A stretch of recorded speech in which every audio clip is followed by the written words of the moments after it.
នៅក្នុងកម្មវិធីទឹកសម្រាប់ដីបៃក្រហែងនៅថ្ងៃដ៏មានព្រះពរនេះខ្ញុំសូមថ្វាយការអរព្រគុណដល់ព្រះយេស៊ូវគ្រីស្ទជាព្រះអម្ចាស់របស់យើងដែលប្រោសប្រទានឲ្យខ្ញុំមានឱកាសនាំយកអត្ថកថាមួយមានចំណងជើងថាពន្ធការីនិងខ្សែជីវិតរបស់គាត់ A Minister and His Timeline ក្នុងអត្ថបទគម្ពីរសាស្តាចំពុក12ខ5ដល់ខ7មកជម្រាបជូនប្រិយមិត្តអ្នកស្ដាប់ទាំងនៅក្នុងប្រទេសកម្ពុជាទាំងនៅឯនេសមុទ្រខ្ញុំរំពឹងថាបងប្អូននឹងមានឱកាសស្ដាប់ពិចារណាហើយធ្វើការសម្រេចចិត្តដោយខ្លួនឯងថាតើបងប្អូនត្រូវដំណើរការខ្សែជីវិតរបស់បងប្អូនដោយរបៀបណាតើបងប្អូនដឹងទេថាក្រោយពីបងប្អូនលាចាកលោកនេះទៅបងប្អូននឹងទៅទីណាដើម្បីឲ្យបងប្អូនចេះត្រេកអរក្នុងព្រះអម្ចាស់ជានិច្ចពេលដែលបងប្អូនកំពុងតែមានជីវិតរស់នៅនិងចេះបម្រើគោលបំណងរបស់ព្រះជាម្ចាស់នៅក្នុងចំនួនរបស់បងប្អូនស្របតាមបំណងបហារតីរបស់ព្រះជាម្ចាស់សូមឲ្យបងប្អូនបានប្រកបដោយព្រះគុណនិងសេចក្តីសុខសាន្តចំណុចដំបូងនៃអត្ថកថារបស់យើងនៅថ្ងៃដ៏មានព្រះពរនេះគឺពន្ធការីម្នាក់ៗត្រូវតែស្គាល់ខ្សែជីវិតរបស់ខ្លួន A minister must know his timeline ទំនុកដង្កើងចំពុក90ខ12ដូច្នេះសូមបង្រៀនឲ្យយើងខ្ញុំចេះរាប់ថ្ងៃអាយុរបស់យើងខ្ញុំដើម្បីឲ្យយើងខ្ញុំមានចិត្តប្រកបដោយប្រាជ្ញាភាសាអង់គ្លេសថា so teach us to number our days that we may get a heart of wisdom បងប្អូនជាទីស្រឡាញ់ខ្ញុំចង់បបួលបងប្អូនឲ្យរៀនរាប់ថ្ងៃនៃអាយុរបស់បងប្អូនខ្ញុំនឹងនាំបងប្អូនគិតតាមរបៀបដូចនេះបើខ្ញុំអាចរស់បាន10ឆ្នាំទៀតខ្ញុំនៅមានតែ3650ថ្ងៃទៀតទេសម្រាប់រស់នៅបើខ្ញុំអាចរស់បាន20ឆ្នាំទៀតខ្ញុំនៅមានតែ7300ថ្ងៃទៀតទេសម្រាប់រស់នៅបើខ្ញុំអាចរស់បាន25ឆ្នាំទៀតខ្ញុំនៅមានតែ9125ថ្ងៃទៀតទេសម្រាប់រស់នៅដូច្នេះខ្ញុំត្រូវតែធ្វើឲ្យថ្ងៃនីមួយៗមានប្រយោជន៍សម្រាប់ខ្លួនឯងផងនិងសម្រាប់អ្នកដទៃផងអ្នកដទៃផងនេះរាប់បញ្ចូលទាំងសម្រាប់គ្រួសារខ្ញុំសម្រាប់ក្រុមជំនុំខ្ញុំសម្រាប់ក្រុមការងារខ្ញុំឬក៏ក្រុមសាជីវកម្មរបស់ខ្ញុំក្រុមបណ្ឌិតខ្ញុំឬក៏សហគមន៍ខ្ញុំឬក៏ប្រទេសជាតិខ្ញុំជាដើមបងប្អូនជាទីស្រឡាញ់បើបងប្អូនមិនស្គាល់ខ្សែជីវិតរបស់បងប្អូនទេបងប្អូននឹងរស់នៅដែលឥតមានគោលដៅដូចចកអណ្ដែតទឹកជីវិតរបស់បងប្អូនគ្មានកន្លែងត្រង់ណាប្រសើរជាងជីវិតរបស់មនុស្សឆោតល្ងង់មិនស្ដាប់បង្គាប់និងបង្វែងផ្លូវដែលជាទេសកលនៃការស្រិតស្រាលនិងការភ្លឹកភ្លើនគ្រប់យ៉ាងនោះឡើយ If you do not know your timeline you will live an aimless life that floats around like water hyacinth. Your life is not better than that of a foolish, disobedient, and misled person who is a slave to many kinds of lust and pleasures. បងប្អូនជាទីស្រឡាញ់យោងតាមបណ្ឌិត Robert Clinton នៅក្នុងសៀវភៅរបស់លោកដែលមានចំណងជើងថាការបង្កើតអ្នកដឹកនាំ The Making of a Leader ខ្សែជីវិតរបស់ពន្ធការីឬក៏ខ្សែជីវិតរបស់អ្នកដឹកនាំមាន6ដំណាក់កាលគឺ There are 6 stages in the timeline of a minister's life ដំណាក់កាលទី1គឺគ្រឹះអធិបតេយ្យដែលភាសាអង់គ្លេសថា Sovereign Foundation ដំណាក់កាលទី2គឺកំណើតខាងវិញ្ញាណដែលភាសាអង់គ្លេសថា Spiritual Formation ដំណាក់កាលទី3គឺពន្ធកិច្ចពេញវ័យឡើងដែលភាសាអង់គ្លេសថា Ministry Maturing ដំណាក់កាលទី4គឺជីវិតពេញវ័យឡើងដែលភាសាអង់គ្លេសថា Life Maturing ដំណាក់កាលទី5គឺការផ្ចង់លើពន្ធកិច្ចស្នូល Convergence និងដំណាក់កាលទី6គឺ គ្រារីករាយក្នុងវ័យចាស់ដែលភាសាអង់គ្លេសថា afterglow បងប្អូនអាចសួរខ្ញុំថាលោកគ្រូបានណាស់តើលោកគ្រូស្គាល់ខ្សែជីវិតរបស់លោកគ្រូទេខ្ញុំហ៊ានឆ្លើយដោយឥតអល់ឯកថាខ្ញុំស្គាល់ខ្សែជីវិតរបស់ខ្ញុំស្របតាមទស្សនៈរបស់បណ្ឌិត Robert Clinton I know my timeline in line with Dr. Robert Clinton អញ្ចឹងខ្ញុំនឹងជម្រាបជូនអំពីខ្សែជីវិតរបស់ខ្ញុំដំណាក់កាលទី1នៃខ្សែជីវិតរបស់ខ្ញុំគឺគ្រឹះអធិបតេយ្យគ្រឹះអធិបតេយ្យរបស់ខ្ញុំគឺចាប់ផ្ដើមនៅឆ្នាំ1950 The Sovereign Foundation in my timeline started in 1950 the year I was born គឺនៅឆ្នាំដែលខ្ញុំប្រសូតទោះបីខ្ញុំកើតឡើងនៅជនបទតូចមួយនៅក្នុងប្រទេសកម្ពុជាក្នុងគ្រួសារកសិករដែលមានឪពុកជាអាចារ្យវត្តក៏ព្រះជាម្ចាស់ទ្រង់ជាអធិបតីលើជីវិតរបស់ខ្ញុំទ្រង់ស្គាល់ខ្ញុំដោយបុព្វញ្ញាណទ្រង់ជ្រើសរើសខ្ញុំទុកជាមុនទ្រង់តាមថែរក្សាការពារខ្ញុំលង់ទឹកស្ទឹង2ដងម្ដងគឺលង់តែឯងកាលខ្ញុំនៅក្មេងហើយម្ដងទៀតខ្ញុំលង់ទឹកស្ទឹងជាមួយបងស្រីរបស់ខ្ញុំប៉ុន្តែព្រះជាម្ចាស់ដែលជាអធិបតីលើជីវិតរបស់ខ្ញុំដែលជាម្ចាស់លើជីវិតរបស់ខ្ញុំនេះទ្រង់ចាត់មនុស្សមិនដឹងជាមកពីណាឃើញខ្ញុំលង់ទឹកហើយជួយស្រង់ខ្ញុំឲ្យរួចជីវិតពីការលង់ទឹកនេះតាន់ពេលតាន់វេលាហើយមានម្ដងទៀតខ្ញុំធ្វើដំណើរជាមួយបងប្រុសរបស់ខ្ញុំដែលជានាយប៉ូលីសគាត់ជាសេពប៉ុសជានាយមណ្ឌលនីតិកម្មកងរាជតម្រួតនៅលើកោះមួយកណ្ដាលសមុទ្រគឺកោះរងហើយគាត់មានបេសកកម្មនាំក្រុមបាញ់ថ្នាំកម្ចាត់មេរោគគ្រុនចាញ់ហើយគេត្រូវធ្វើដំណើរតាមនាវាលឿនមួយនៅជុំវិញកោះហ្នឹងអញ្ចឹងគេធ្វើដំណើរពីភូមិមួយទៅភូមិមួយឆ្នេរសមុទ្រមួយទៅឆ្នេរសមុទ្រមួយពេលបាយថ្ងៃត្រង់ឆ្អែតហើយខ្ញុំក៏ឡើងទូកលឿននោះជាមួយពួកក្រុមបេសកកម្មហ្នឹងហើយដូចខ្ញុំពុលបាយហូបបាយឆ្អែតពេកខ្ញុំក៏គេងលក់ទៅនៅលើទូកហើយដោយសាររលកសមុទ្រធំពេកទូកនោះក៏លូតឡើងនៅលើរលកទឹកសមុទ្រហ្នឹងហើយខ្ញុំក៏ប៉ើងធ្លាក់ពីទូកនោះធ្លាក់ទៅក្នុងទឹកសមុទ្រដ៏ជ្រៅអរគុណព្រះជាម្ចាស់ដែលព្រះអង្គជាព្រះអធិបតីលើជីវិតរបស់ខ្ញុំមានអ្នកជំនាញខាងហែកទឹកអ្នកលោតក្នុងទឹកសមុទ្រស្រង់ខ្ញុំតាន់ពេលតាន់វេលាហើយធ្វើឲ្យខ្ញុំរស់រានមានជីវិតដល់សប្តាហ៍ថ្ងៃហើយខ្ញុំខ្លាយជាអ្នកបម្រើព្រះជាម្ចាស់អញ្ចឹងក្នុងដំណាក់កាលទី1នៃខ្សែជីវិតរបស់អ្នកដឹកនាំមួយរូបគ្រឹះអធិបតេយ្យនេះបង្ហាញយើងដឹងថាទោះបីយើងមិនស្គាល់ព្រះជាម្ចាស់ព្រះជាម្ចាស់ទ្រង់ស្គាល់យើងទោះបីយើងមិនបានទទួលជឿព្រះជាម្ចាស់ក៏ព្រះជាម្ចាស់ទ្រង់មានជំនឿលើយើងទោះបីយើងមិនស្រឡាញ់ព្រះជាម្ចាស់ក៏ព្រះជាម្ចាស់ស្រឡាញ់យើងទ្រង់តាមថែរក្សាការពារយើងដើម្បីឲ្យយើងអាចរស់នៅបម្រើគោលបំណងរបស់ព្រះអង្គដំណាក់កាលទី2នៃខ្សែជីវិតរបស់ខ្ញុំគឺកំណើតខាងវិញ្ញាណ spiritual formation the second stage of my timeline is spiritual formation ហើយរឿងនេះគឺកើតឡើងនៅឆ្នាំ1972 and it happened in 1972នៅឆ្នាំដែលខ្ញុំត្រូវអ្នកដឹកនាំរបស់ខ្ញុំដែលជាសកម្មជនកុម្មុយនីសមួយរូប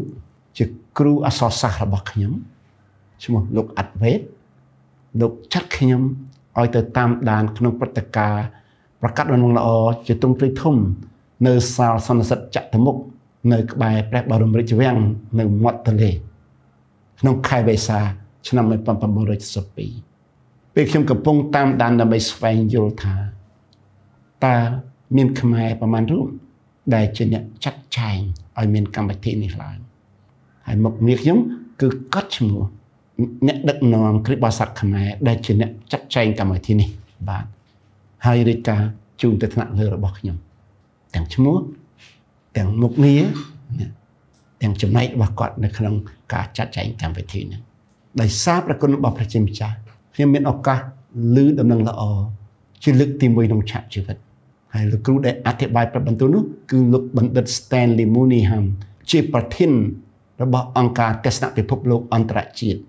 International President of World Vision International បាទ ហើយអ្នកបកប្រែភាសាអង់គ្លេសមកជាភាសាខ្មែរគឺលោកគ្រូសុនសនដែលជានាយករបស់សមាគមព្រះគម្ពីរនៅកម្ពុជាតាមរយៈការបកប្រែនេះខ្ញុំយល់ខ្លឹមសារនៃដំណឹងល្អហើយខ្ញុំក៏ប្រែចិត្តទទួលជឿព្រះយេស៊ូវគ្រីស្ទដូច្នេះខ្ញុំក៏មានកំណើតខាងវិញ្ញាណតាំងពីខែមេសាឆ្នាំ1972មកដំណាក់កាលទី3នៃខ្សែជីវិតរបស់ខ្ញុំគឺពន្ធកិច្ចពេញវ័យឡើង The third stage of my timeline is ministry maturing ហើយរឿងនេះចាប់ផ្ដើមនៅឆ្នាំ1973 and it began in 1973 មិនយូរប៉ុន្មានក្រោយពីខ្ញុំទទួលជឿព្រះយេស៊ូវចាស់ទុំរបស់ខ្ញុំគឺលោកមីនធានវ៉នដែលជានាយកស្ដីទីរបស់អង្គការទស្សនពិភពលោកប្រចាំសាធារណរដ្ឋខ្មែរសម័យនោះប្រទេសកម្ពុជាមានឈ្មោះថាសាធារណរដ្ឋខ្មែរជារបបគ្រប់គ្រងមួយដែលមានលោកលន់ណុលជាប្រធានាធិបតីចាស់ទុំម្នាក់ទៀតគឺលោកតាំងឈៀកដែលសុទ្ធជាអ្នកមានឥទ្ធិពលនិងកេរ្តិ៍ឈ្មោះល្អក្នុងក្រុមជំនុំខ្មែរលោកបានលើកទឹកចិត្តខ្ញុំឲ្យបង្រៀនកុមារដែលមានអាយុពី13ឆ្នាំទៅ15ឆ្នាំនេះនៅព្រះវិហាររបស់ខ្ញុំគឺព្រះវិហារបេថានីនៅក្រុងភ្នំពេញហ្នឹងខ្ញុំចាប់ផ្ដើមពន្ធកិច្ចជាគ្រូកុមារ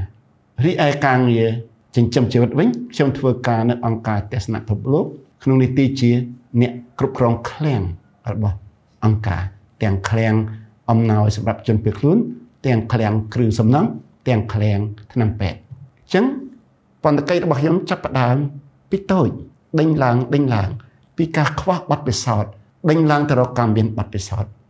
ចាប់ផ្ដើមពីការបង្រៀនកុមាររហូតមកដល់សប្តាហ៍នេះខ្ញុំក្លាយទៅជាគ្រូបង្រៀនព្រះបន្ទូលគ្រូ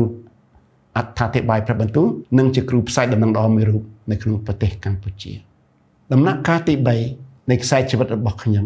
ឥតមានពាក់ព័ន្ធនឹងថាតើខ្ញុំពេញវ័យខាងជំនឿឬនៅមុននឹងខ្ញុំបង្ហើបព្រះអង្គគឺពាក់ព័ន្ធនឹងរឿងថាតើខ្ញុំសុខចិត្តបម្រើព្រះជាម្ចាស់ឬទេតើខ្ញុំបម្រើព្រះជាម្ចាស់ត្រូវតាមអំណោយទានរបស់ខ្ញុំឬទេខ្ញុំអាចបម្រើព្រះអង្គខុសខ្លះត្រូវខ្លះប៉ុន្តែព្រះធ្វើឲ្យពន្ធកិច្ចខ្ញុំពេញវ័យបន្តិចម្ដង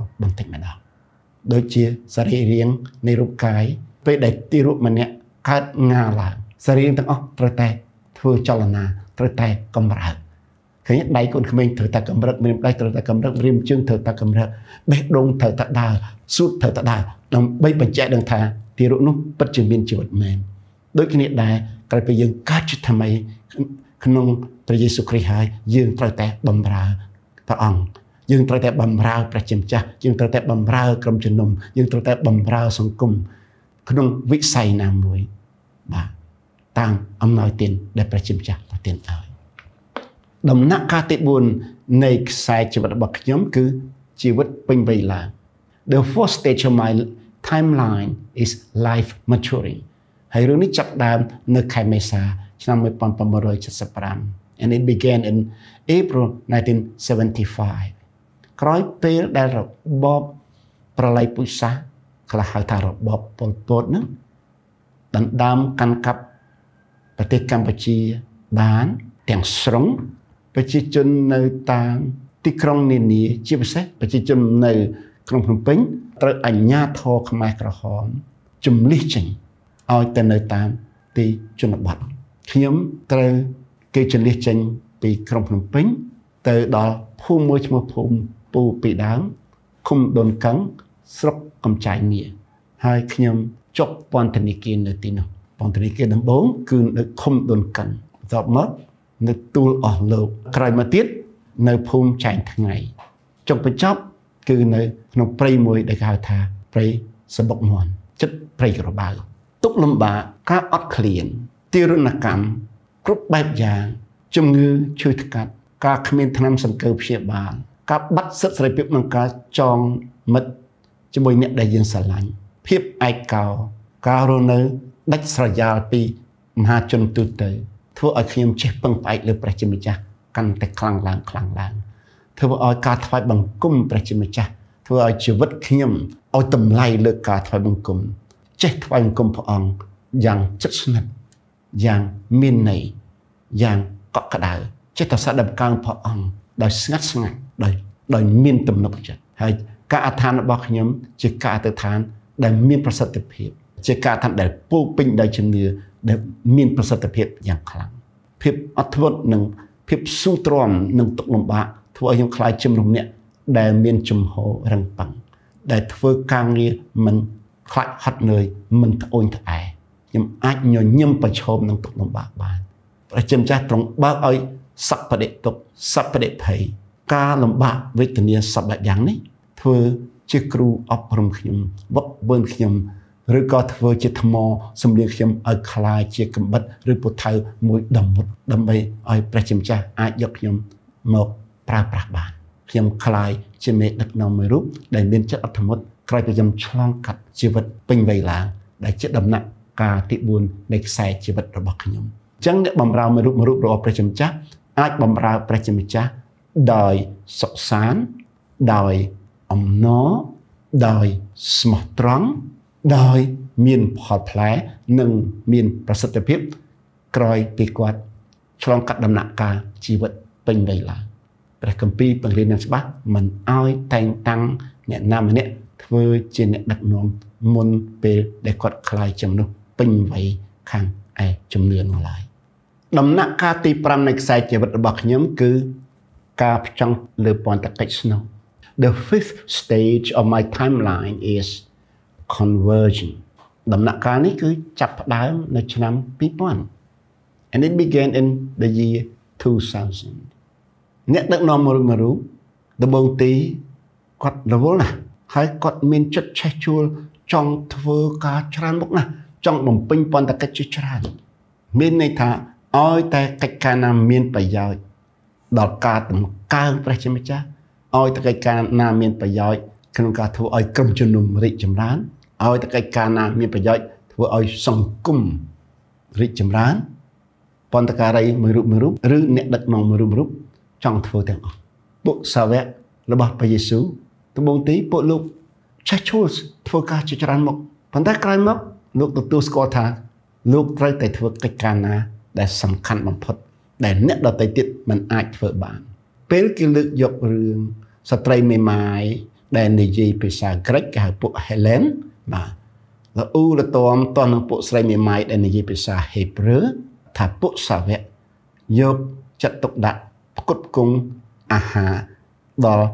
ពួកស្ត្រីមេម៉ាយដែលនិយាយភាសា Hebrew ខ្លាំងជាងពួកស្ត្រីមេម៉ាយដែលនិយាយភាសាក្រិកហើយរឿងនេះត្រូវបានគេរាយការណ៍ជូនទៅដល់ពួកសាវក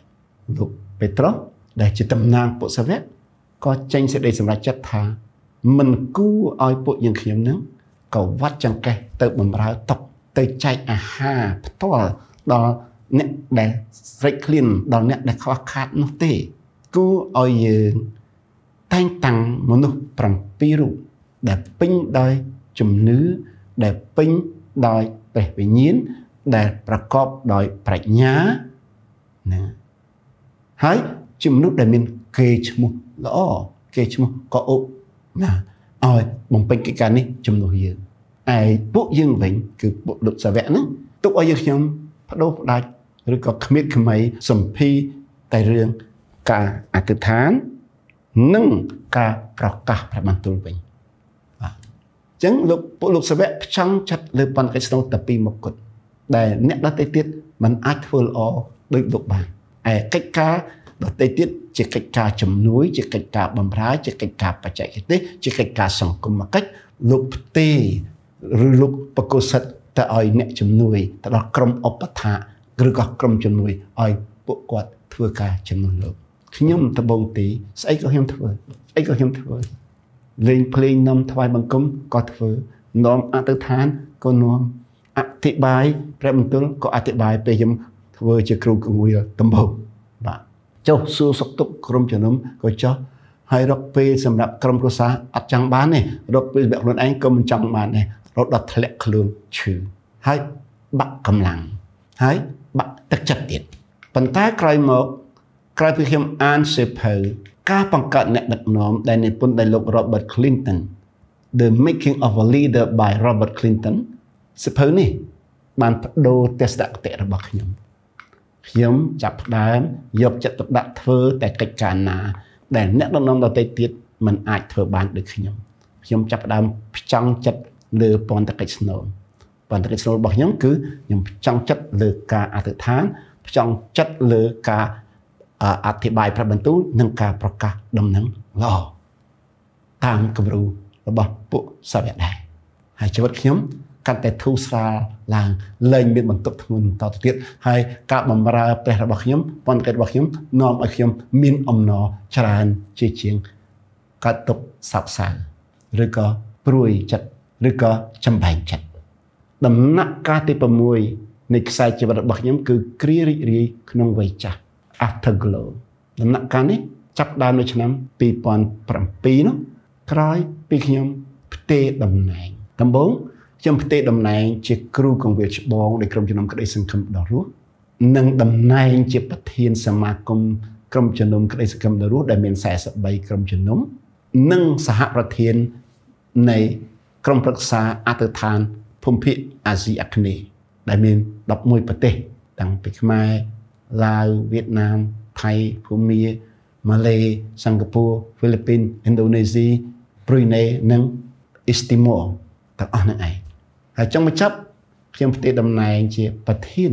ប្រចាំតំបន់អាស៊ីប៉ាស៊ីហ្វិករបស់អង្គការដំណឹងល្អមួយខ្ញុំផ្ទេរតំណែងអស់ហើយខ្ញុំចំណាយពេលសរសេរនិពន្ធបទចម្រៀងដែលពីមុនខ្ញុំតែងបាន400បទហើយនោះខ្ញុំបន្តការនិពន្ធបទចម្រៀងដំណឹងល្អកាន់តែច្រើនឡើងថែមទៀតបទចម្រៀងដែលមានអត្ថបទគម្ពីរនោះបាទនិពន្ធសៀវភៅបង្កើតសាស្ត្រ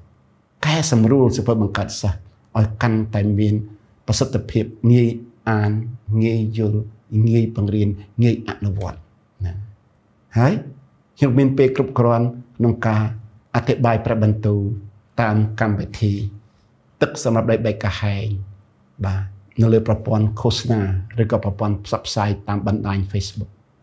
ឥឡូវនេះខ្សែជីវិតខ្ញុំចូលមកដល់គ្រារីករាយក្នុងវ័យចាស់រឿងនេះចាប់ដើមពីឆ្នាំ2007ជាការផ្ទេរតំណែងលើកទី1ដេញឡើងហើយចុងបញ្ចប់ការផ្ទេរតំណែងចុងក្រោយគឺ2016ហើយឥឡូវនេះខ្ញុំរីករាយក្នុងវ័យចាស់របស់ខ្ញុំបើប្រៀបទៅនឹងកីឡាកររត់ប៉ុណ្ណាំង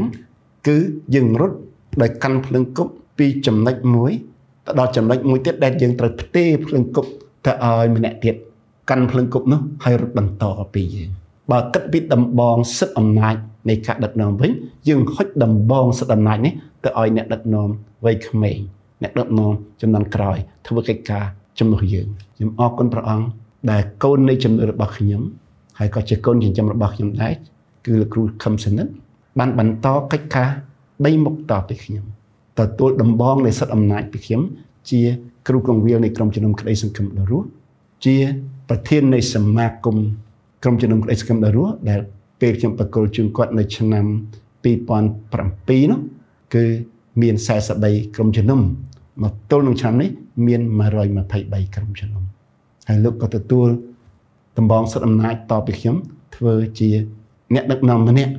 របស់ចលនាអធិដ្ឋាននៅកម្ពុជាដែលយើងហៅថាចរន្តអធិដ្ឋានកម្ពុជាសូមអរគុណព្រះអង្គតើអ្នកណាជាគំរូឬក៏ជាវីរៈបុរសរបស់ខ្ញុំក្នុងព្រះគម្ពីរដែលជាឥទ្ធិពលមកលើខ្ញុំក្នុងការដំណើរការខ្សែជីវិតឲ្យត្រឹមត្រូវតាមគោលបំណងរបស់ព្រះជាម្ចាស់នេះក្នុងសម្ព័ន្ធមេត្រីចាស់គំរូរបស់ខ្ញុំគឺលោកម៉ូសេលោកចាប់ផ្ដើមពីគ្រឹះអធិបតេយ្យមកដល់កំណើតខាងវិញ្ញាណមកដល់ពន្ធកិច្ចពេញវ័យឡើងតាំងលោកនាយតដិតណាដឹកនាំដែលមានការភ័យខ្លាចក្នុងការរំដោះជនជាតិអ៊ីស្រាអែលចេញពីប្រទេសអេស៊ីបបាទហើយឈានមកដល់ជីវិតពេញវ័យឡើងនៅក្នុងវាលរហោឋានហើយ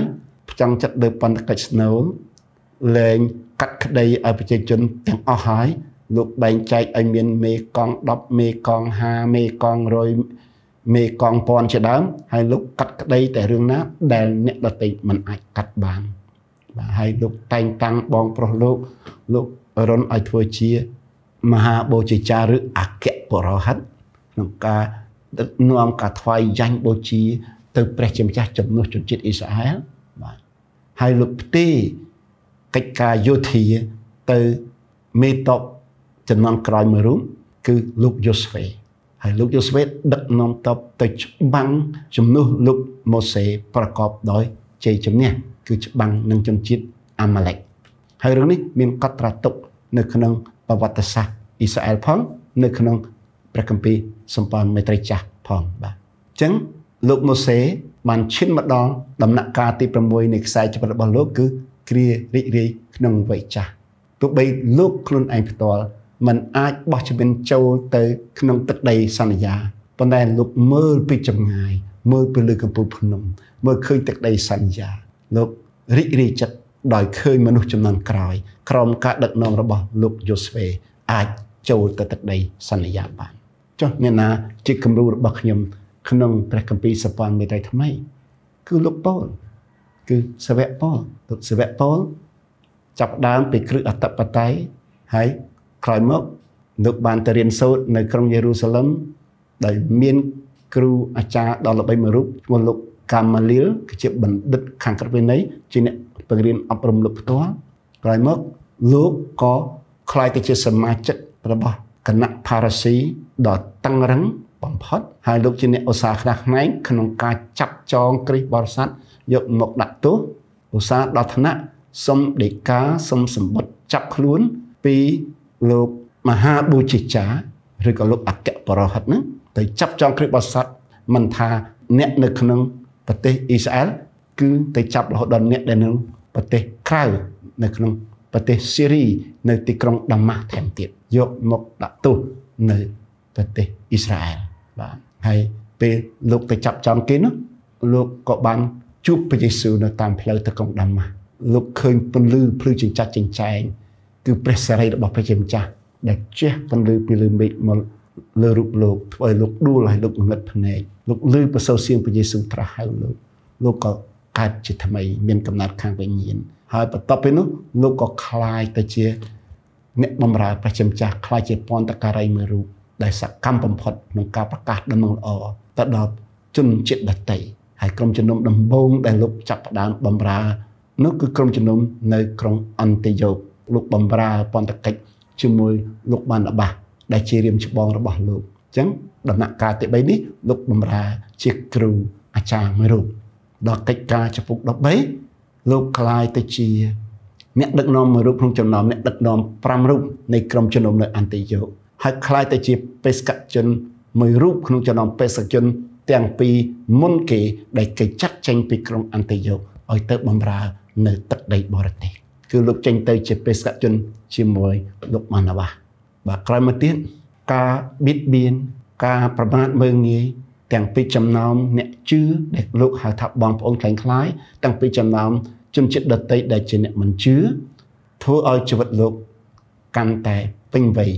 khang ai chấm nửa căn tại miền chấm nửa răng muồng căn tại miền chất ớt một căn tại miền chất che chua căn tại miền chất đục đạch trong pu ca tra hai bảo phải chấm cha nông ca bảo cắt cái nông đỏ chấm chất đợt tây ta lúc tàu vừa vây khăn nông đập nạ ca ti pram này chỉ vật bảo lộ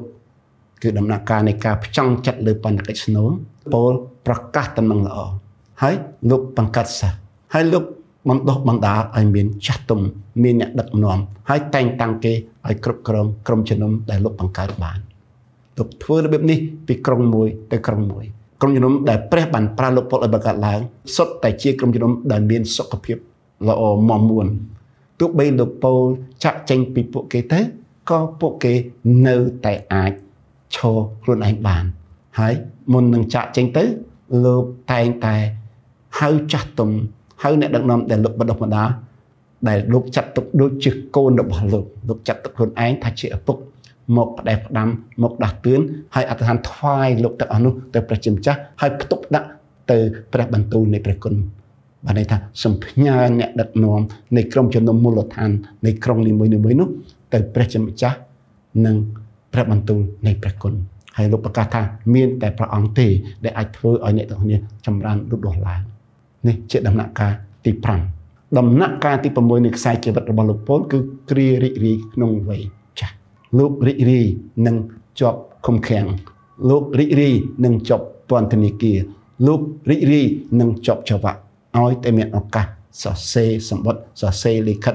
អប់រំជំនឿផ្ញើទៅកាន់ក្រុមជំនុំនានាដែលលោកបានបង្កើតឡើង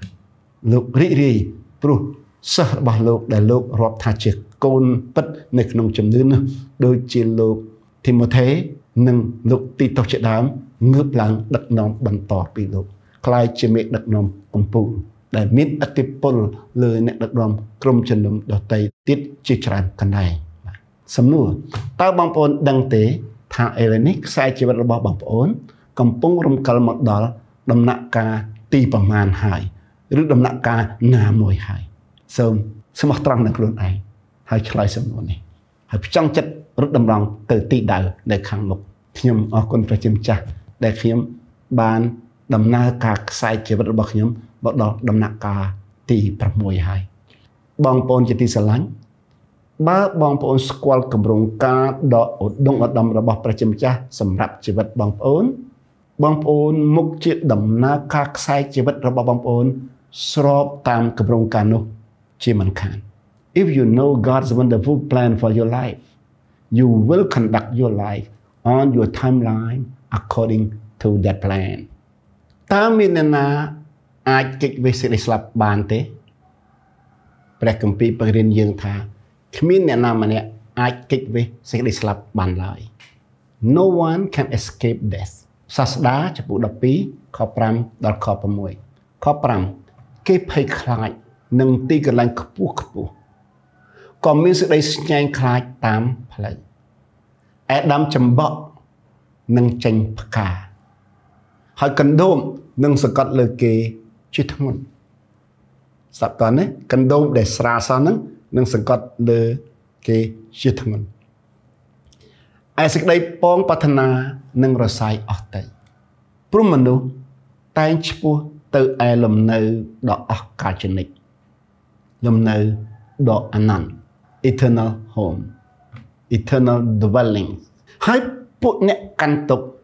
ដើរទៅមកតាំងផ្លូវខ6គឺមុនពេលដែលខ្សែប្រាក់ដាច់ចានមាសបែកក្អមបែកនៅឯក្បាលទឹកឬរហាត់ទឹកនៅអណ្ដូងខូចទឹកអត្ថបទគម្ពីរនេះគឺជាអត្ថបទគម្ពីរបែបទស្សនវិជ្ជានិងបែបកំណាព្យដែលអ្នកនិពន្ធចង់ប្រៀបធៀបឲ្យយើងយល់ថាខ្សែជីវិតរបស់យើងមិនថាយើងអាយុប៉ុណ្ណាយើងស្ថិតនៅក្នុងវណ្ណៈសង្គមមួយណាឬក៏យើងមានឋានៈជាអ្វីមានពេលមួយយើងត្រូវតែស្លាប់ហើយមុននឹងស្លាប់នេះមានសញ្ញាសម្គាល់ឲ្យយើងដឹងថាយើងខ្លាចទីខ្ពស់លែងហ៊ាននៅផ្ទះខ្ពស់លែងហ៊ានឡើងចដាខ្ពស់លែងហ៊ានឡើងដើមឈើខ្ពស់ដូចក្មេងៗទៀតហើយពេលធ្វើដំណើរតាមផ្លូវយើងខ្លាចមានគ្រោះថ្នាក់ជិះរថយន្តក៏ខ្លាចមានគ្រោះថ្នាក់ជិះទូកជិះកប៉ាល់ក៏ខ្លាចមានគ្រោះថ្នាក់ជិះកង់ជិះម៉ូតូក៏ខ្លាចមានគ្រោះថ្នាក់ហើយរូបរាងកាយរបស់មនុស្សងាយនឹងទទួលការឈឺចាប់ងាយនឹងទទួលសម្ពាធ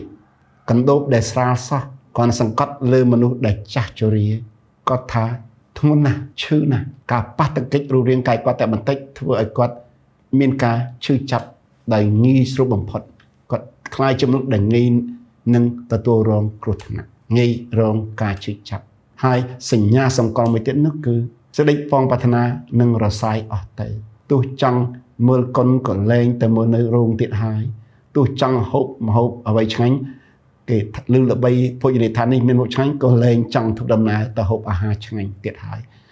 ទោះបីលឺថាមានរមណីយដ្ឋានកន្លែងនេះល្អណាស់សប្បាយណាស់គួរជាទីទស្សនាណាស់គ្មានបំណងពងប្រាថ្នានឹងទៅលេងរមណីយដ្ឋានណាទៀតឡើយបើប្រិយមិត្តអ្នកស្ដាប់ណាម្នាក់កំពុងមានបទពិសោធន៍បែបនេះមានន័យថាទោះអាយុបងប្អូននៅក្មេងក៏ដោយបងប្អូនកំពុងតែឈានចូលមករកភាពជរាហើយបងប្អូនជាទីស្រឡាញ់អត្ថបទកាពីនេះបង្រៀនយើងថាមនុស្សគ្រប់ស្រទាប់វណ្ណៈមិនអាចគេចវេសសេចក្តីស្លាប់បានឡើយមនុស្សប្រភេទទី1គឺមនុស្សល្បីល្បាញក៏ស្លាប់មនុស្សល្បីល្បាញអង់គ្លេសថា the celebrities ទាំងតារាភាពយន្តល្បីល្បាញតារាចម្រៀងល្បីល្បាញតារាបង្ហាញម៉ូដល្បីល្បាញឬក៏កីឡាករល្បីល្បាញសុទ្ធតែស្លាប់ chia bận tọt nè đi pôn ắt bật cái sa đá priệp thiệp mà nó là bây là bài tên nó xài pra đây là ok nó đây cái sờ lanh nó đây là bay nó đại và xài pra đại mình nó và PTP cứ mình nóวันณะphong phú có slap mình nóวันณะphong phú ní anh lấy the high class people hai nè đi pôn ắt bật cái sa đá thiệp mình nóวันณะphong phú ní tên nó chan mi bài slap nó cứ bài chan mi nó cứ mình nóวันณะphong phú ai chia mà hắc sát ai chia sai rich vốn ai chia thị chun ai chia Israel chun trong các bộ ai chia mà sẽ thấy ai chia sẽ thấy và nít mà nóวันณะของพวกที่มันพ้นสลับจานมีใบมนุษย์ประเภทที่ใบนั่นคือมนุษย์วันณะกันดารก็สลับมนุษย์วันณะกันดารอังกฤษ the middle class people ให้เนี่ยนิพนธ์อัตบัตกปีศาสดานี่เปรียบเทียบพวกกว่าแต่หนึ่งออมใบในกบาลห้องตึกออมเธออันปีได้อัดออมดักตึกออมมีประโยชน์นะกระปงตับบำราการเงี้ยใบในกบาลห้องตึกกิจดองตึกในกบาลดงในกบาลประพบตึกในกบาลรุนตึกในกบาลกบาลห้องตึกสับแต่ใบเป็นกระปงบำราการเงี้ยยังเคยมนุษย์วันณะกันดารเชี่ยวชาญสลับเป็นกระปงประกอบการเงี้ยคลาสลับเป็นกระปงบากบอรถยนต์แต่เธอการเงี้ยคลาสลับเป็นกระปงจีรถเพลิงแต่เธอการเงี้ยคลาสลับเป็นกระปงกำลังเครื่องจักรเป็นเธอการเงี้ยก็ออมใบในกบาลห้องตึกมนุษย์ประเภทที่บุญนั่นคือมนุษย์วันณะต้นเตียบก็สลับอังกฤษ the low class people เนี่ยนิพนธ์อัตวัตกัมปีศาสดาเปรียบเทียบมนุษย์วันณะต้นเตียบนี้เตยหนึ่งรหัสตึกจังมนุษย์วันณะต้นเตียบก็สลับเตยโลกเปรียบเทียบได้ปราเปตารหัสตึกเนื้ออันโดงโคตรเตยนะรหัสตึกได้เก็บปลาเนินดงตึกนำใบโยงตึกปิ่นดงแล้วนั่งไงแบบว่าเนื้อตามตะแปงเนื้อตามประพบตึกนี้รหัสได้เก็บจวนด้วยในแคดเซมเรียบมีรหัสคลาสรหัสได้ดาได้จอลนะคลาสรหัสได้ดาได้ตะโขคลาสรหัสได้เก็บจวนหนังเชื้อคลาสรหัสได้เก็บลอยหนังได้คือเชี่ยคือเชี่ยพเนงี้ได้บำราคือปุลกอคือวันณะต้นเตียบคือกรรมกรรมการณีบาเจเนบำราเครื่องกำลังต้นเตียบบำพดนี่ไอ้บ้านประคายเต็กจังเกวงแต่บำราเกนึงก็คอยเตยก็สลับเตยจังยังเคยทามนุษย์บุญสตวันนะกิจปีสสลับมันรุ่ยลายถ้าพระคัมภีร์ปังเรียนยังอย่างไรอันปีการสลับระบำมนุษย์เนี่ยได้บานการจิตทำไมสลับแต่รูปกายปะนะขยมการจิตทำไมได้สลับยังสลับแต่รูปกายเต้บางคนได้บานการจิตทำไมหายบางคนสลับแต่รูปกายปะนะวิญญาณนึ่งพลังระบางคนวิญญาณนึ่งพลังระบขยมมันสลับเต้ปันใต้เนี่ยมันบานการจิตทำไมวิ่งนะสลับแต่รูปกายสลับแต่วิญญาณหายพลังจอบคุมในทานคุมพลังมีมนุษย์ชนะจังดังทาตามีเนื้อไว้กัดลางคอยเปรสับแต่ต่อแต่นี้เชื่อมนึงจงเรียบจูนอันปีกาได้กัดลางดำมนุษย์คอยเปรสับ What happens to man after death ศาสนาจะพูดดับปีคอพรำปีเป็นนุรูปกายได้เจตุลิได้หนังเวลเตอร์เจได้โดยดังไปรีไอวิญญาณได้ประชิมจับปฏินเอาไว้ก่อนหนังเวลแต่กันประองวิญได้ให้มีอัตบัตกปีมาข้อติดได้บรรเจกาปัดโดยขณีได้คือลูกกบัดจะปลุกใบขอดับปมปวนเนี่ยไตรรักษีจะจำชีวิตแกงปังโหเนี่ยในตาดำใบบานอาหารจึงจำชีวิตมนุษย์ตระแต่ปังโหเนี่ยตระแต่ทั่วการในหัดเราโคตรดอดไงเด่นเนี่ยตลอดtừ chế đấy mình cái đại cạn một cái đấy ta lọc từ chế đấy mình bất niệm miên cầm nát một cái đấy chẳng ăn bát cái bên bên nhưng tha pre trong bằng cát mà nó tranh cái đấy hay pe slap tới rụp cái mà nó nâng ta lọc từ chế đấy mình tha dương bố trí rồi có bánh chốc nông phấn nấu rồi có lịch tu lịch cái pa cả na sớm rồi có lệ dân hót បានធ្វើពិធីបុណ្យសពឬក៏មិនបានឬក៏ត្រូវគេថែសាក់សពរុំយ៉ាងល្អដូចជាម៉ាមីនៅប្រទេសអេស៊ីបក៏នៅតែคล้ายទៅជាធូលីដីឬក៏ព្រះសពដែលគេថែយ៉ាងល្អដូចជាព្រះសពរបស់ព្រះមហាក្សត្រឬក៏មហាបរោះវីរៈបរោះជាដើមនៅតែទៅជាធូលីដីសុខស្ដាប់អ្នកកើតពីធូលីដីអ្នកត្រូវតែត្រឡប់ទៅជាធូលីដីវិញនេះជាច្បាប់របស់ព្រះជាម្ចាស់ហើយអ្នកខ្លះមិនដឹងថានេះជាច្បាប់ធម៌ជាតិបងប្អូនជាទីស្រឡាញ់តើសេចក្តីស្លាប់ជាអ្វីសេចក្តីស្លាប់បើកផ្លូវឲ្យរូបកាយដែលជាធូលីដីវិលទៅជាធូលីដីដូចដើមវិញនឹងបើកផ្លូវឲ្យប្រលឹងនឹងវិញ្ញាណរបស់មនុស្សសុចរិត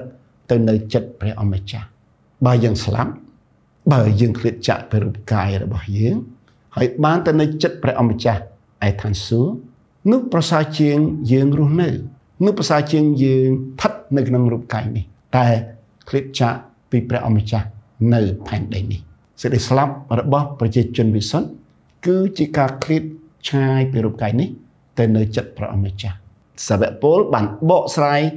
អំពីរឿងនេះយ៉ាងច្បាស់នៅក្នុងកូរិនថូសខ្សែទី2ចំពុក5ខ6ដល់ខ8ខ6ដូច្នេះយើងមានចិត្តក្លាហានជានិច្ចយើងដឹងថាដរាបណាយើងស្ថិតនៅក្នុងរូបកាយនេះយើងឃ្លាតឆ្ងាយពីព្រះអម្ចាស់ខ7ត្បិតយើងដើរដោយមានជំនឿមិនមែនដោយមើលឃើញនោះទេខ8យើងមានចិត្តក្លាហានយើងចូលចិត្តឃ្លាតឆ្ងាយពីរូបកាយនេះឃ្លាតឆ្ងាយពីរូបកាយនេះហើយតែនៅចិត្តព្រះអម្ចាស់ប្រសើរជាងការស្លាប់គឺជាការឃ្លាតឆ្ងាយពីរូបកាយនេះដើម្បីចូលទៅចិត្តព្រះជាម្ចាស់បងប្អូនជាទីស្រឡាញ់ក្នុងឱកាសនេះខ្ញុំចង់បង្ហាញឲ្យបងប្អូនយល់អំពីតើមានរឿងអីកើតឡើងដល់រូបកាយរបស់មនុស្សក្រោយពេលស្លាប់តើមានរឿងអ្វីកើតឡើងដល់ព្រលឹងរបស់មនុស្សក្រោយពេលស្លាប់តើមានអ្វីកើតឡើងដល់វិញ្ញាណរបស់មនុស្សក្រោយពេលស្លាប់ឥឡូវនេះសូមយើងតាមដានជាមួយគ្នាអំពីរូបកាយរបស់មនុស្ស The human body យើងសិក្សាជាមួយគ្នាឲ្យស្គាល់រូបកាយរបស់មនុស្សថាជារូបកាយបែបណារូបកាយរបស់មនុស្ស The human body ដែលរស់នៅលើផែនដីនេះមានឥន្ទ្រី5ដែលគេនិយមហៅថាបញ្ចិន្ទ្រីបញ្ចិន្ទ្រីនោះមានដូចតទៅទី1គឺសោតន្ទ្រីអង់គ្លេសថា hearing មានន័យថាការដឹងដោយស្ដាប់ឮយើងស្ដាប់ឮដឹងតែគេនិយាយនេះកំហុសឬនិយាយផ្អែមល្ហែមគេនិយាយដោយស្រឡាញ់ឬគឺនិយាយដោយសំអប់និយាយដោយពេញចិត្តឬក៏គេនិយាយដោយអន់ចិត្តឬក៏ដោយកំហឹងគ្រាន់តែស្ដាប់ធ្វើឲ្យយើងដឹងទី2គឺចក្ខុន្ទ្រីអង់គ្លេសថា seeing មានន័យថាការដឹងដោយមើលឃើញយើងមើលឃើញយើងដឹងហ្មងថាអ្នកនេះខ្ពស់ឬទាបថត់ឬស្គមសង្ហាឬក៏មិនសង្ហាស្អាតឬក៏មិនស្អាតញញឹមឬក៏កញ្ញើបាទដឹងដោយមើលឃើញទី3 kinentry អង់គ្លេសថា smelling មានន័យថាការដឹងដោយស្រង់ក្លិនការដឹងដោយហិតក្លិនផ្កានេះក៏អុបយ៉ាងម៉េចក្លិនទឹកអប់នេះក៏អុបយ៉ាងម៉េចក្លិនសាំងធំក្លិនយ៉ាងម៉េចក្លិនទឹកស្អុយក្លិនយ៉ាងម៉េចក្លិនប្រេងកាតក្លិនយ៉ាងម៉េចយើងដឹងក្លិនមនុស្សយើងដឹងក្លិនសត្វយើងដឹងក្លិនសម្ភារៈដែលយើងប្រើប្រាស់ដោយការហិតឬការស្រង់ក្លិនទី4គឺជីវហិនត្រីអង់គ្លេសថា tasting ការដឹងដោយការភ្លក់យើងដឹងថាទឹកនេះផ្អែមឬក៏ប្រៃឬក៏សាបឬក៏ភ្លាវផ្លែនេះចត់ឬក៏ជូរឬក៏ផ្អែមម្ទេសនេះហឹរឬក៏មិនហឹរដោយសារការភ្លក់ហើយទី5គឺកាយន្ទ្រីអង់គ្លេសថា touching ការដឹងដោយការប៉ះពាល់យើងដឹងថាដៃនេះទន់ឬរឹងគ្រើមឬក៏រលោងតុនេះរឹងកម្រិតណាតើព្រះគម្ពីរបើរៀនយ៉ាងណាអំពីរូបកាយ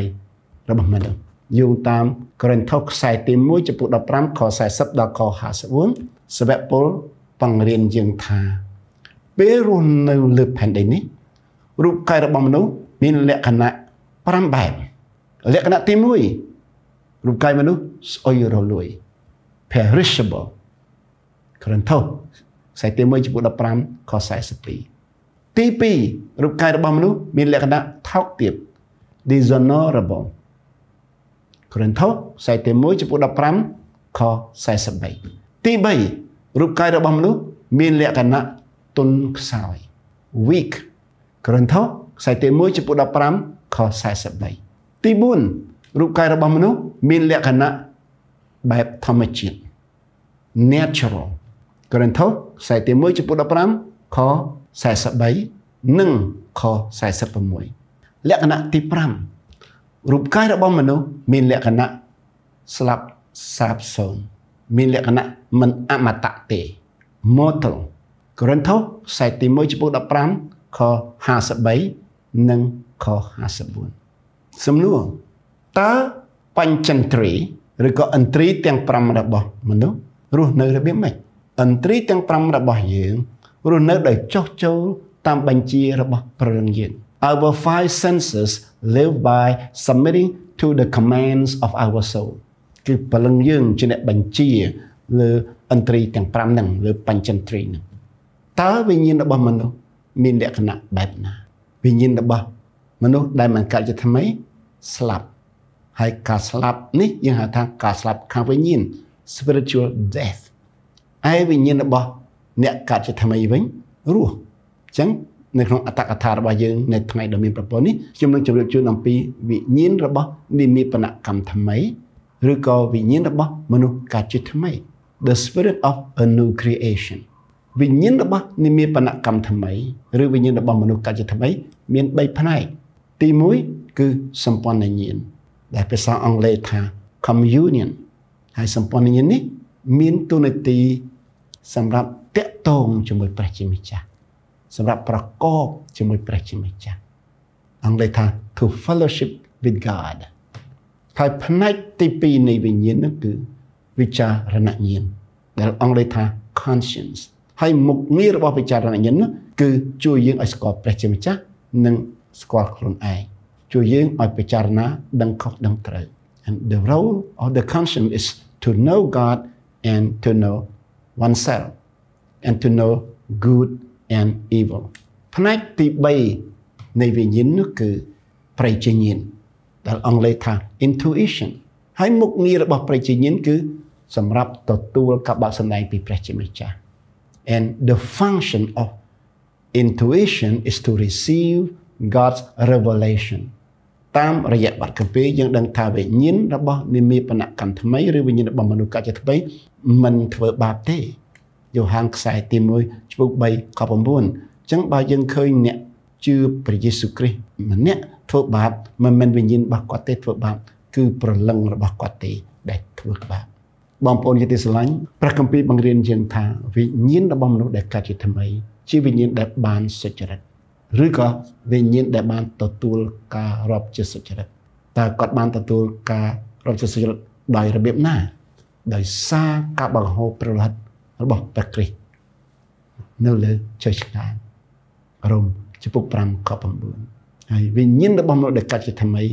ជាវិញ្ញាណដែលបានវិសុទ្ធមានន័យថាវិញ្ញាណដែលបានទទួលការញែកជាវិសុទ្ធតើវិញ្ញាណនេះបានទទួលការញែកជាវិសុទ្ធដោយរបៀបណាដោយសារការថ្វាយព្រះកាយរបស់ព្រះគ្រីស្ទម្ដងជាសូរ៉ាច់នៅលើឈើឆ្កាងអេព្រើរចំពុក10ខ10តើក្រោយពេលស្លាប់ទៅវិញ្ញាណរបស់មនុស្ស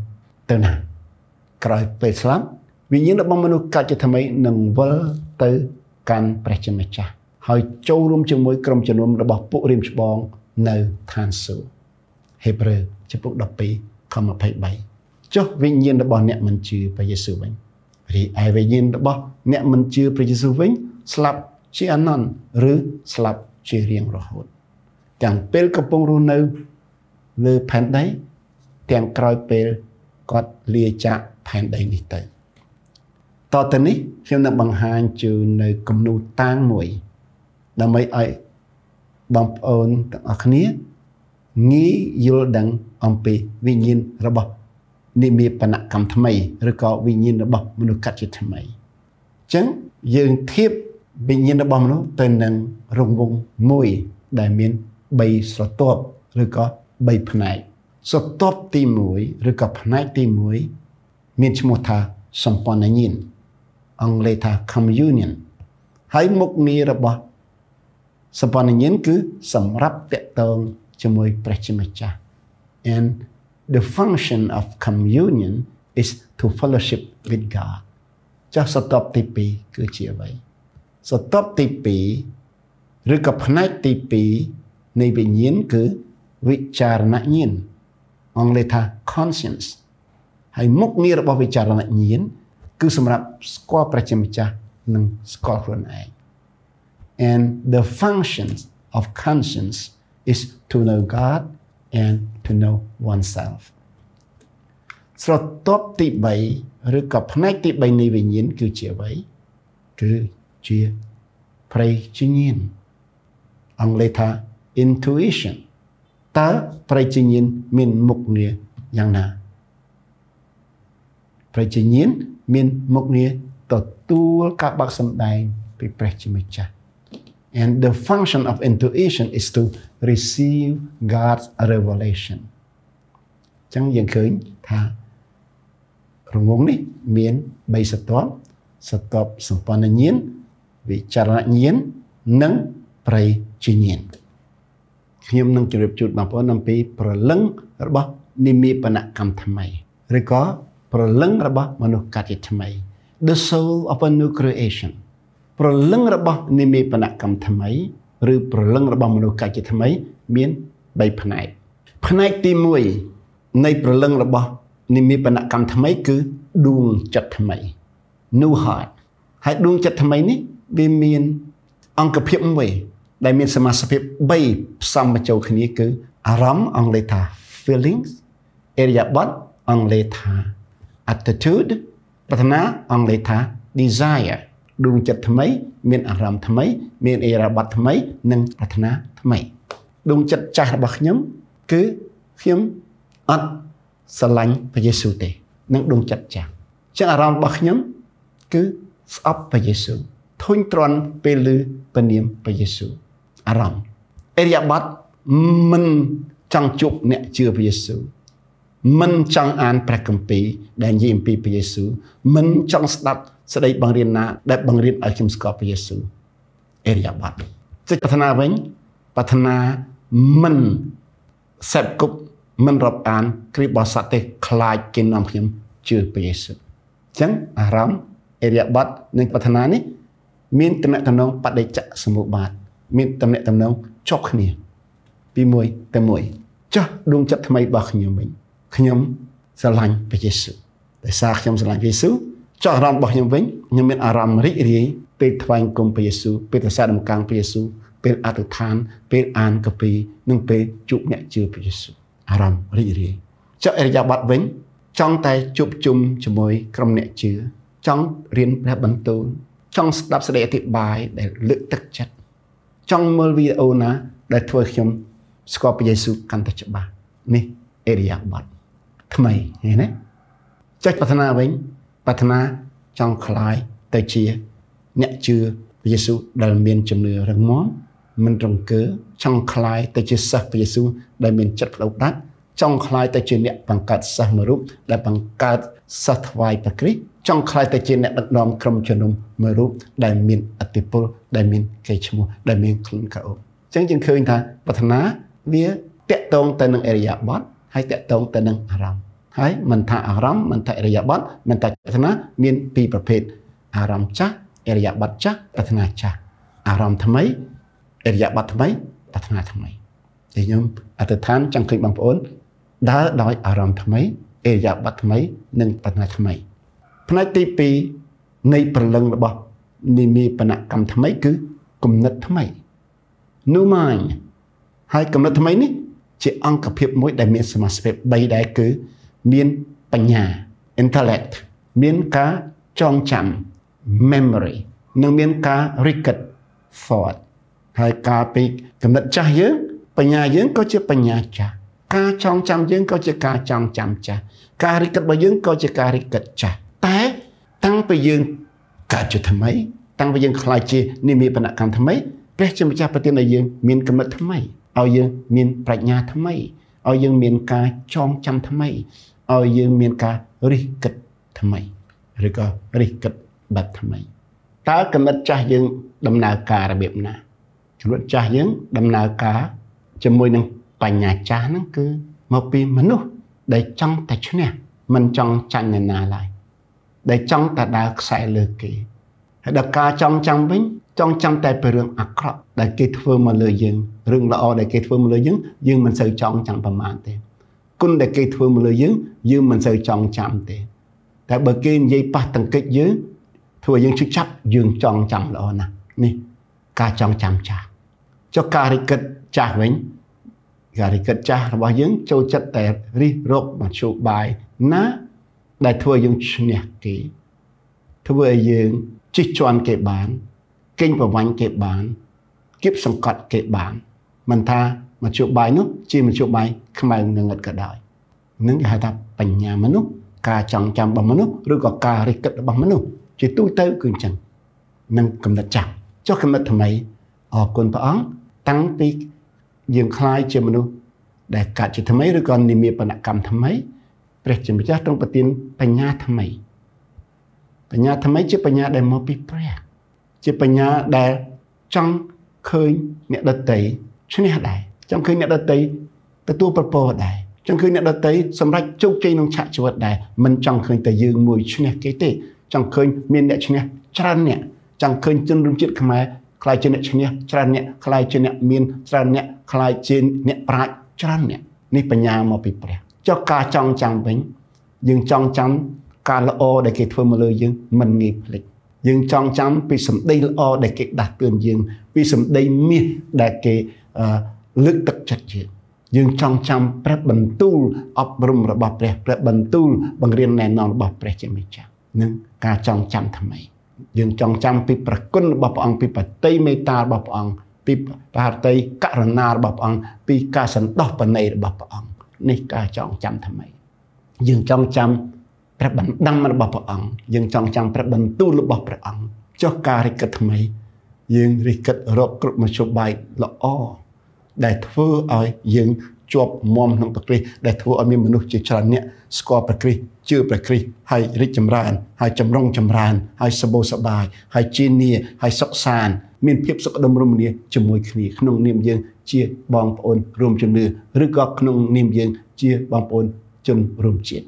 thân này thì bảyในประลึงระบอบนิมิตปนักคำทำไมคือฉันจะทำไม new will ฉันจะทำไมนี่ชื่อองค์กระเพียบมวยได้มีสมาสเพียบใบคือการวินิจฉัยและองค์เลขา judgment การสำเร็จจัด decision ให้นึงการปฏิญญาจัด commitment ใบนึงมีตัวไหนตัวน้องปฏิจจสมุปบาทจมวยขึ้นเนี่ยมนุษย์ได้มีฉันจะทำไมก็มีการวินิจฉัยแบบทำไม no judgment ก็มีการสมัครจัดทำไม no decision ก็มีการปฏิญญาจัดทำไม no commitment อะไรนี่ยังนึงทิพย์มือจะเป็นนิทานการยังมีพลังจ่ายังจีมนุษย์จ่าตาฉันเตะจ่าบ่ยังดำเนินการแบบไหนการวินิจฉัยจ่าบ่ยังจีการวินิจฉัยแบบอคติยังวินิจฉัยตามการได้ยังยุลเคยยังอัดวินิจฉัยตามการได้แปลจังยังยุลเลยยังวินิจฉัยลำเอียงยังสลายนะยังเมื่อเคยนั่นละอ้อยังซ้ำนะยังเมื่อเคยนั่นมันละอ้อยังวินิจฉัยทางนั้นจึงมันอ้อจะยังสำหรับจัดระเบียบจ่ายอย่างไรสำหรับจัดทาชุบรบซีจมูกนี่ชุบทวกาจมูกนี่ชุบเย่จมูกนี่แบบใดปนไม่สำหรับจัดทาเล่นอยากเนี่ยจะดาวแต่วินิจฉัยเขาสำหรับจัดเขาแต่วินิจฉัยเต๋อสำหรับจัดเต๋อจะปรัญญาจัดที่จำเป็นจงกรอยปรัญญาจัดถ้าเต๋อแต่ประดังเต๋อตลาดค้าดำไปสมดิขัดเล่งเลี้ยประดับแม่สังวาชีวิตประดับประปนนั่นบ่ยังชีวิตประดับประปนบ่ยังชีมัดสมัยวิ่งชุบแซบกุบนั่นนู่ชีมัดสมัยบอกยังต่อแต่เตียดบ่ยังจะได้กูโรซีวิ่งชุบโรซีจมูกนี้ តទៅទៀតនេះការបដិញ្ញាចិត្តមិនថាឯងធ្វើពិធីជប់លៀងប៉ុណ្ណាជួយទៅខ្ញុំមិនទៅចូលរួមក្នុងកម្មវិធីជប់លៀងរបស់ឯង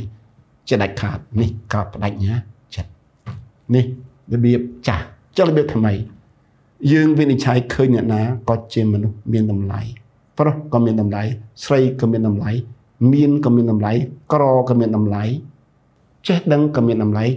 ងឹតងងក៏មានតម្លៃចាស់ក៏មានតម្លៃក្មេងក៏មានតម្លៃប្រុសក៏មានតម្លៃស្រីក៏មានតម្លៃចាស់ការសម្រេចចិត្តថ្មីខ្ញុំគោរពមនុស្សទាំងប្រុសទាំងស្រីទាំងក្មេងទាំងចាស់ទាំងមានទាំងក្រទាំងចេះដឹងទាំងងឹតងងទាំងមានសញ្ញាបត្រទាំងអត់សញ្ញាបត្រខ្ញុំគោរពខ្ញុំរាប់អានខ្ញុំសេពគប់ចុះបដិញ្ញាចិត្តខ្ញុំរកស៊ីជាមួយខ្ញុំធ្វើការជាមួយខ្ញុំរៀបការជាមួយដែលឥតប្រកាន់ឋានៈឥតប្រកាន់វណ្ណៈបើខ្ញុំជាអ្នកអធិដ្ឋានវិញខ្ញុំអត់ប្រកាន់ជាតិសាសន៍ខ្ញុំអធិដ្ឋានឲ្យទាំងជនជាតិខ្មែរខ្ញុំអធិដ្ឋានឲ្យទាំងជនជាតិអ៊ុក្រែនខ្ញុំអធិដ្ឋានឲ្យទាំងជាតិថៃខ្ញុំអធិដ្ឋានឲ្យទាំងជនជាតិវៀតណាមដើម្បីឲ្យគេស្គាល់ព្រះអង្គឲ្យគេផ្លាស់ប្រែជាថ្មីដើម្បីឲ្យគេកើតជាថ្មីដើម្បីឲ្យគេមានជីវិតពេញបរិបូរណ៍ដូចយើងដែរនេះពាក់ព័ន្ធនឹងឆន្ទៈថ្មីការវិនិច្ឆ័យថ្មីការសម្រេចចិត្តថ្មីនិងការបដិញ្ញាចិត្តថ្មីសូមជ្រាបថាព្រលឹងរបស់និមិបនកម្មថ្មីឬក៏ព្រលឹងរបស់មនុស្សកើតជាថ្មីអាចជួបការលបួងអាចចាញ់ការលបួងនិងអាចធ្វើបាបពេលរស់នៅលើផែនដីនេះតើក្រោយពេលដែលគាត់ស្លាប់ទៅមានរឿងអីកើតឡើងដល់ព្រលឹងរបស់គាត់ក្រោយពេលដែលគាត់ស្លាប់ទៅព្រលឹងរបស់មនុស្សកើតជាថ្មីក៏វិលទៅកាន់ព្រះជាម្ចាស់នៅឯឋានសួគ៌ជាមួយនឹងវិញ្ញាណរបស់គាត់ក្នុងសភាពជាវិញ្ញាណក្ខន្ធអ្នកសុចរិតដែលបានគ្រប់លក្ខហើយហេព្រើរចំពុក12ខ23ប៉ុន្តែព្រលឹងរបស់មនុស្សបាត់បង់នឹងរងទុក្ខនៅឋានមនុស្សស្លាប់លូកាចំពុក16ខ22ដល់ខ24តទៅនេះខ្ញុំសូមអញ្ជើញបងប្អូនពិនិត្យមើលគំនូរតាងស្ដីអំពីព្រលឹងរបស់និមិបនកម្មថ្មីឬក៏ព្រលឹងរបស់មនុស្សដែលកើតជាថ្មី The soul of a new creation ហើយយើងធ្វើគំនូរតាងព្រលឹងរបស់មនុស្សដោយរង្វង់ដែលមាន3ស្រទាប់ឬក៏រង្វង់ដែលមាន3ផ្នែកស្រទាប់ទី1ឬក៏ផ្នែកទី1នៃព្រលឹងរបស់និមិបនកម្មថ្មីគឺដួងចិត្តថ្មី New Heart ហើយក្នុងដួងចិត្តថ្មីហ្នឹងមានទាំងអារម្មណ៍ feeling អិរិយាបថ attitude និងប្រាថ្នា desire ផ្នែកទី2នៃព្រលឹងរបស់និមិបនកម្មថ្មីគឺគំនិតថ្មី New Mind ហើយក្នុងគំនិតថ្មីនេះមានបញ្ញា intellect ការចងចាំ memory ហើយនឹងការរិះគិត thought ស្រទាប់ទី3ឬក៏ផ្នែកទី3នៃព្រលឹងរបស់និមិបនកម្មថ្មីគឺឆន្ទៈថ្មី New Will ឆន្ទៈថ្មីនេះមានការវិនិច្ឆ័យ judgment ការសម្រេចចិត្ត decision ហើយនឹងការបដិបត្តិ commitment ហើយបើជីវិតនោះជាជីវិតដែលដឹកនាំដោយព្រះវិញ្ញាណគឺអារម្មណ៍គាត់ជាអារម្មណ៍ថ្មីអរិយាប័ត្រគាត់ជាអរិយាប័ត្រថ្មីចិត្តប្រាថ្នាគាត់ជាចិត្តប្រាថ្នាថ្មី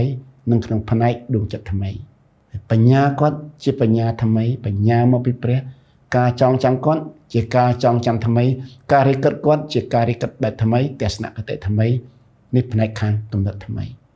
ការវិនិច្ឆ័យរបស់គាត់ជាការវិនិច្ឆ័យបែបថ្មីការសម្រេចចិត្តរបស់គាត់ជាការសម្រេចចិត្តបែបថ្មី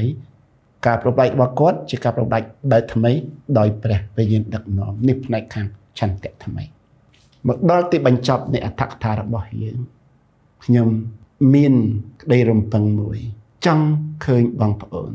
ចេះដំណើរការខ្សែជីវិតរបស់បងប្អូនដោយរបៀបឆ្លៀសវៃមិនបណ្ដោយឲ្យពេលវេលាក្នុងប៉ុន្តែដែលឥតប្រយោជន៍ឡើយមិនបណ្ដោយឲ្យជីវិតរបស់បងប្អូនអណ្ដែតត្រសែតដូចចកអណ្ដែតទឹកនោះឡើយឬក៏ដូចខ្លែងដាច់ខ្សែនោះឡើយដោយមានជំនួយមកអំពីព្រះវិញ្ញាណរបស់ព្រះបងប្អូនអាចនឹងដំណើរការឬក៏ចាត់ចែង ខ្សែជីវិតរបស់បងប្អូនឲ្យសមស្របតាមបំណងផាតីរបស់ព្រះជាម្ចាស់បានឲ្យតែបងប្អូនទទួលស្គាល់ថាបងប្អូនទន់ខ្សោយបងប្អូនអសមត្ថភាពបងប្អូនត្រូវការជំនួយពីព្រះអង្គហើយបងប្អូននឹងរស់នៅទាំងមានគោលដៅទាំងមានគោលបំណងច្បាស់លាស់បងប្អូននឹងរស់នៅដោយបំរើគោលបំណងរបស់ព្រះជាម្ចាស់នៅក្នុងជំនាន់របស់បងប្អូនខ្លាចជាមនុស្សដែលសំខាន់មួយរូបដែលបំផ្លាស់បំប្រែសង្គមមិនថាសង្គមតូចមិនថាសង្គមធំមិនថាសង្គមអ្នកជឿមិនថាសង្គមអ្នកមិនជឿស្របតាមបំណងផាតីរបស់ព្រះជាម្ចាស់សូមឲ្យបងប្អូនបានប្រកបដោយព្រះគុណនិងសេចក្តីសុខសាន្តសូមព្រះជាម្ចាស់ប្រទានពរ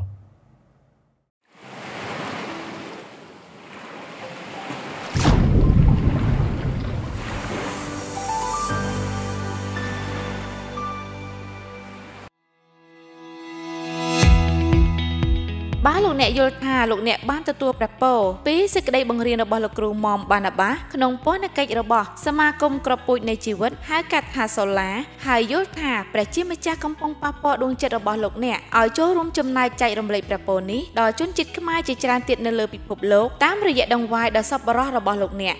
អាចផ្ញើដង្វាយផ្ទាល់ខ្លួនមកគាំទ្រដល់ពន្ធកិច្ចបង្រៀននិងផ្សព្វផ្សាយព្រះបន្ទូលនៃព្រះគុណតាមលេខគណនីធនាគារ ABA 001 624 873តាមលេខគណនីវិញជាដុល្លារ037